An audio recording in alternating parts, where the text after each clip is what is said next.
எல்லாருக்கும். ஆனா அதனுடைய அருமை பின்னாடி தெரிஞ்சு பார்த்தீங்களா? அதை போன்றுதான் ஐயா அவருடைய மனிதநேய தீர்ப்பு நிறைய தர்மத்தின் அடிப்படையில் வழங்கி இருக்கின்றார்கள். எடுத்துக்காட்டாக அவற்றில் சில சமூகத்தில் பல குற்ற சம்பவங்கள் அதிகரிக்க அடிப்படை காரணம் ஒழுக்கம் மற்றும் கட்டுப்பாடின்மை என்று. ஒழுக்கம் கட்டுப்பாடின்றி அமைதியாக மகிழ்ச்சியாக வாழ முடியாது என்று ஒரு வழக்கிலே கூறியிருக்கின்றார்கள். தேசப்பிதா மகாத்மா காந்தி தன் வாழ்நாள் முழுவதும் மதுவிலக்கை கடைபிடித்தார். அவரது கொள்கையை பின்பற்றாமல் மகாத்மா காந்தியை தேசப்பிதா என்று அழைப்பதில் அர்த்தமில்லை என்று ஒரு வழக்கில் கூறியிருக்கின்றார்கள். விவசாயிகள் இரவு பகல் பாராமல் கண் விழித்து உழைத்தாலும் வீட்டுக்கு செல்லும் போது வெறுங்கையுடன் தான் செல்கிறார்கள். பிற பொருட்களுக்கு உற்பத்தியாளர்களே விலை நிர்ணயம் செய்யும் போது விவசாயிகளுக்கு மட்டும் அந்த உரிமை இல்லை என்ற சொன்னார்கள். எடுத்துக்காட்டாக நாம் வளர்க்கக்கூடிய ஆடு 1 கிலோ 300 ரூபாய்க்கு தான் நம்ம வியாபாரி வாங்கிட்டு போறாங்க. ஆனா அதை 800 ரூபாயிலிருந்து 1200 வரை விற்கிறாங்க. அதை அடிப்படையில் தான் விவசாயத்தை இது பண்ணி ஐயா ஏற்கனவே தீர்ப்பு வழங்கியிருக்காங்க. அரசு நீர்நிலைகளை பாதுகாக்க உரிய நடவடிக்கை எடுக்கப்பட வேண்டும். இல்லை என்றால் வருங்கால தலைமுறையில் குடிநீருக்காகவும் விவசாயத்துக்காகவும் அல்லாடு நிலைமை வரும் என்றும் ஒரு வழக்கிலே அவர்கள் கூறியிருந்தார்கள். அதே போன்று ஏழ்மை நிலை காரணமாக அரசு பள்ளியில் பயின்ற மாணவர்கள் பல வழிகளுக்கு பிறகு மருத்துவக் கல்லூரியில் இடம் கிடைத்தும் மீண்டும் பொருளாதார சூழலால் கட்டணம் செலுத்த இயலாமல் பாதியிலேயே தங்களது படிப்பை கைவிடுவது வேதனை மிகுந்தது என்றும் ஒரு வழக்கில் கூறியிருக்கின்றார்கள். குடும்பம் ஒரு வகையில் மன அழுத்தங்களை உள்வாங்கிக் கொள்ளும் வடிகாலாக அமைகிறது. ஆனால் காவல்துறையினர் குடும்பத்தினுடன் நேரம் செலவிட போதுமான அளவு தூக்கமோ இல்லாமல் கஷ்டப்படுகிறார் என்று ஒரு வழக்கிலே அவர்கள் காவல்துறையினருக்காக பல்வேறு வகையான தீர்ப்புகளை வழங்கி இருக்கின்றார்கள். தமிழகத்தில் தமிழ் இல்லை என்றால் வேறு எந்த நாட்டில் தமிழ் இருக்கும் என்று கூறியிருக்கின்றார்கள். பிரியாணி கோட்பாடுகளுக்காக சில ஆயிரங்களுக்காகவும் தங்களது வாக்குகளை விற்பனை செய்துவிட்டு நல்ல அரசியல் தலைவர்களை எப்படி எதிர்பார்க்க முடியும் என்றும் ஒரு தீர்ப்பிலே கூறியிருக்கின்றார்கள். அரசு பள்ளியில் பயின்ற மாணவர்களுக்கு மருத்துவ இடஒதுக்கீட்டில் 7.5% உள் இடஒதுக்கீடு வழங்க வேண்டும் என்று அந்த வழக்கு வந்த பொழுது பல காரசாரமான கருத்துக்களை முன்வைத்து விசாரணைகள் நடைபெற்றாலும் கிராமப்புற மாணவர்களின் வருத்தங்களும் வேதனைகளிலும் அளவிடக்கூடியது என்று கூறி கண்ணீர் விட்டு மதுரை உயர்நீதிமன்றத்தில் அழுதார்கள் ஏழைகளுக்காக. உடனே அரசு தரப்பில் விளக்கம் அளிக்கப்பட்டதோடு அரசு பள்ளி மாணவர்களின் வாழ்க்கையில் பெரும் வரமாக கிடைத்ததுதான் அந்த 7.5% இடஒதுக்கீடு. முதல்ல கவர்மெண்ட் ஸ்கூல்ல படிச்சா யாருமே டாக்டர் ஆக முடியாது. ஐயாவுடைய தீர்ப்புல தான் நம்ம ஆடு வளர்ப்புடைய குழந்தைகள்லாம் டாக்டர் ஆக முடியும். எனவே ஐயா அவர்களை நான் வெறும் இந்த மாதிரி பேசினா பத்தாது, அவர்களை கொஞ்சம் கவிதை வடிவில் நான் அவர்களை வாழ்த்த வேண்டும் என்று வரவேற்க வேண்டும் என்று விரும்புகிறேன். நீதி தராசின் நடுமுள்ளே நேர்மையின் சுகம் விரும்பியே, நீதி தாயின் நடுமுள்ளே நேர்மையின் சுகம் விரும்பியே, பள்ளத்தை நோக்கி பாய்ந்த ஜீவநதியே நல்லோர் உள்ளத்தை கொள்ளை கொண்ட நாயகரே, பள்ளத்தை நோக்கி பாய்ந்த ஜீவநதியே நல்லோர் உள்ளத்தை கொள்ளை கொண்ட நாயகரே, கேள்விகளால் வேள்வி பல செய்த வித்தகரே, குரலற்ற மக்களின் குரலாய் ஒலித்தவரே, கேள்விகளால் வேள்வி பல செய்த வித்தகரே, குரலற்ற மக்களின் குரலாய் ஒலித்தவரே, விளிம்பு நிலை மக்களின் விடிவெளியே, அநீதிக்கும் கிருபை காட்டாத கிருபாகரரே, விளிம்பு நிலை மக்களின் விடிவெளியே, அநீதிக்கும் கிருபை காட்டாத கிருபாகரரே, தாயிடம் முரண்படும் குழந்தை போல நீதியிடம் சட்டம் முரண்படும் போதெல்லாம் நீதியின் பக்கம் நின்ற சட்ட கர்த்தாவே,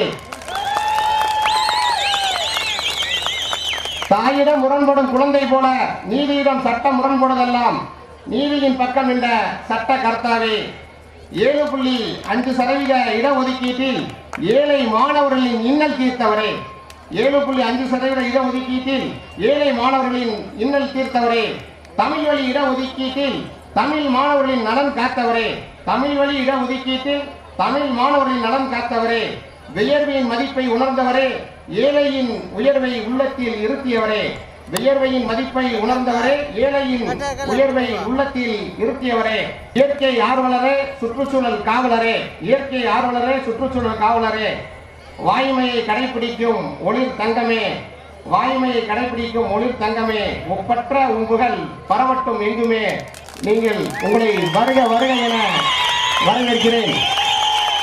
நீங்கள் வாழ்க என்று உங்களை தமிழ்நாடு கால்நடை வளர்ப்போர் பாதுகாப்பு சங்கத்தின் சார்பாக அன்போடு வரவேற்கிறேன்.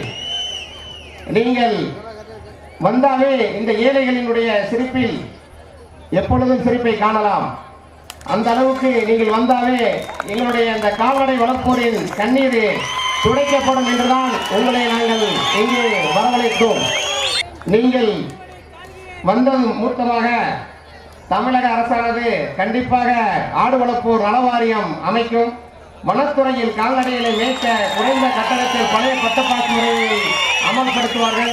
தமிழகம் முழுவதும் மேய்ச்சல் நிலங்களை மீட்டெடுக்க வேண்டும்.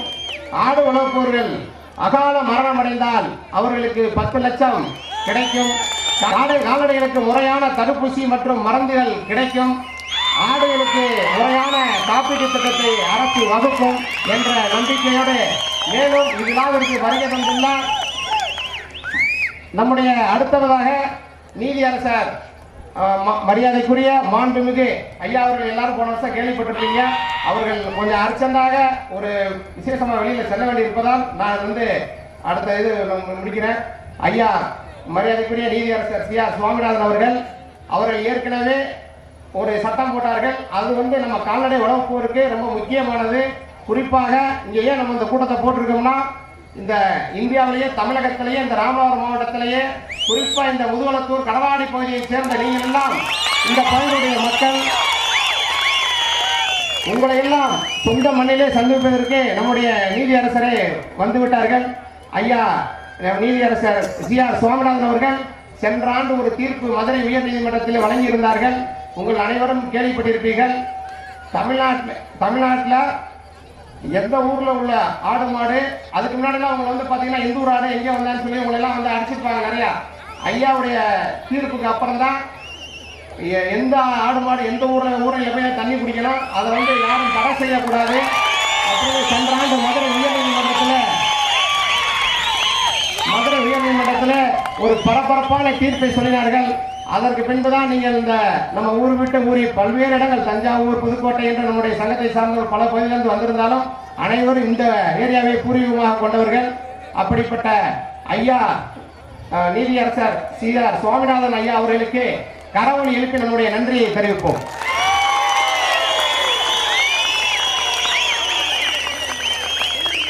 அடுத்ததாக மாண்புமிகு நீதியரசர் ஸ்ரீமதி அவர்களையும் நாம் இருகரம் கரவொலி எழுப்பி வரவேற்போம். சென்னையிலிருந்து வருகின்ற சென்னை உயர்நீதிமன்றத்தினுடைய வழக்கறிஞர் டி. ராஜகோபால் அவர்களையும் வருக என்று வரவேற்போம். இன்னொரு விஷயம் இருக்கு. நம்ம காவல் நிலையத்துக்கு நம்ம எடுத்த ஒரு 10 நாளைக்கு முன்னாடி நான் கூட நாகப்பட்டினம் டிஸ்ட்ரிக்ட்லாம் வந்திருந்தேன்.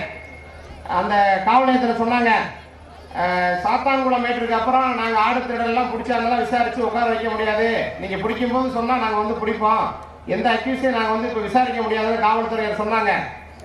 காவல்துறையினர் மனிதர்களை அடித்தால் அது மனித உரிமை மீறிய செயல் என்று சாத்தான்குளத்திலே அந்த கடுமையான நடவடிக்கை எடுத்த நீதியரசர் மேடையில் அமராமல் இதோ கீழே அமர்ந்திருக்கின்றார்கள். அவர்கள் பேரைத்தான் நம் காவல் நிலையம் போனால் சொல்கின்றார்கள்.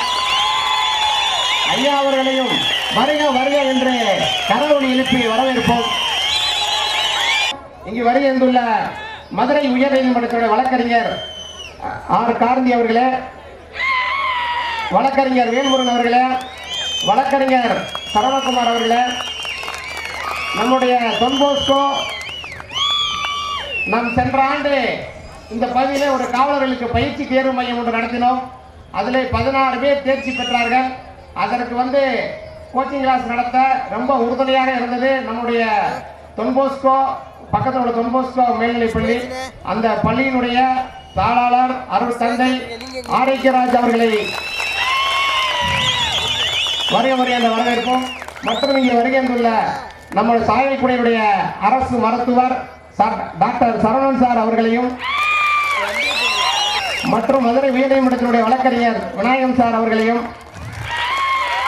மதுரை திருமங்கலம் நீதிமன்றத்துடைய வழக்கறிஞர் ராசசேகரன் அவர்களையும், மற்றும் சென்னையிலிருந்து வருகின்ற வழக்கறிஞர் உயிரொலி கண்ணன் அவர்களையும், சென்னை உயர்நீதிமன்றத்திலிருந்து வருகின்ற வழக்கறிஞர் ஆனந்த் அவர்களையும், மற்றும் பேர் விடுபட்டிருந்தால் மன்னிக்கவும், இந்த வருகின்ற அனைத்து பொதுமக்களையும் கால்நடை வளர்ப்போரையும் வருக என வரவேற்று எனக்கு வாய்ப்பளித்தமைக்கு முன்னால் நன்றி கூறுகிறேன்.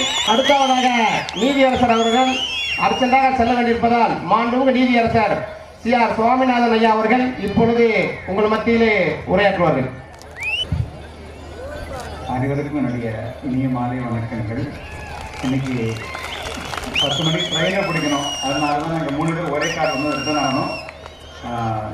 3 விஷயத்தை மட்டும் சொல்ல ஆசைப்படுறேன். முதல்ல ஒரு அற்புதமான ஒரு இன்னிசை நிகழ்ச்சி ஆரம்ப 3 பாட்டு கேட்டோம். கேட்ட உடனே எனக்கே எழுந்து ஆடணும் போல தோணுச்சு. எனக்கு அவ்வளோ அற்புதமா உற்சாகமூட்டும் வகையில இந்த இசை நிகழ்ச்சி இருந்தது. மனமார்ந்த பாராட்டுகள் அத்தனை பேருக்குமே அவங்களுக்கு.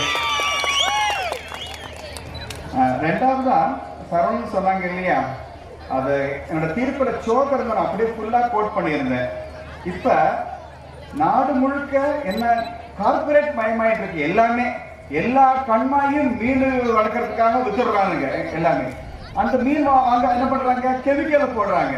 அதனால கால்நடை வளர்ப்பவர்கள்லாம் அந்த கண்மாயை பயன்படுத்த முடியாத சூழல் ஏற்பட்டு இருக்கு.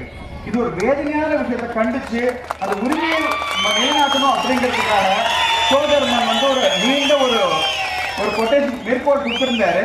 அதை அப்படியே என்னோட தீர்ப்புல வந்து நான் கொண்டு வந்திருந்தேன். ஃபார்ச்சுனேட்டா என்னாச்சுன்னா அந்த தீர்ப்பு வந்து